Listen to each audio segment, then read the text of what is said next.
Insatiable visiteur de l'ailleurs, l'auteur est un voyageur épris des douceurs des paysages qu'il découvre avec enthousiasme dans ses rencontres. La plupart des textes de ce recueil ont été écrits lors du passage de l'auteur dans la ville de Pau entre 1997 et 2000. L'inspiration est venue spontanément sur les terrasses des tavernes entourant la vieille ville et le château d'Henri IV. Sur la corniche dominant le Gave de Pau, face à la chaîne pyrénéenne, le charme envoûtant des sommets ciselés, recouverts de glace et des neiges hivernales dirigées vers un ciel si bleu qu'il paraissait en découper des morceaux pour étancher la soif de l'esprit et du cœur. C'est l'éveil d'une réminiscence des espoirs portés en Gaïa, la terre ennoblie, enfin, apaisée et rassurante qui traverse le choix des transpositions accompagnant des textes du recueil.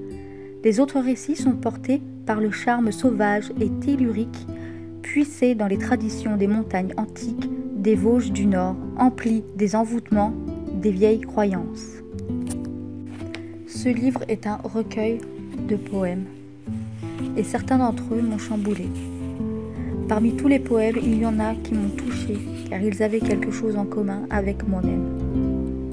J'ai dû faire une pause à la lecture pour assimiler les mots, les sentiments qui m'ont été transmis durant ma lecture.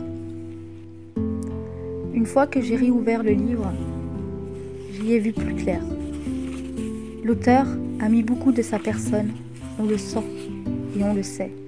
Je ne saurais dire s'il parlait de ses propres sentiments ou ceux de quelqu'un d'autre, mais tout ce qu'il a transmis est bien passé par le flux de ma conscience. Poèmes et conscience est un très bon livre de poèmes à lire quitte à troubler sa propre existence, à remettre en question tout ce que l'on pense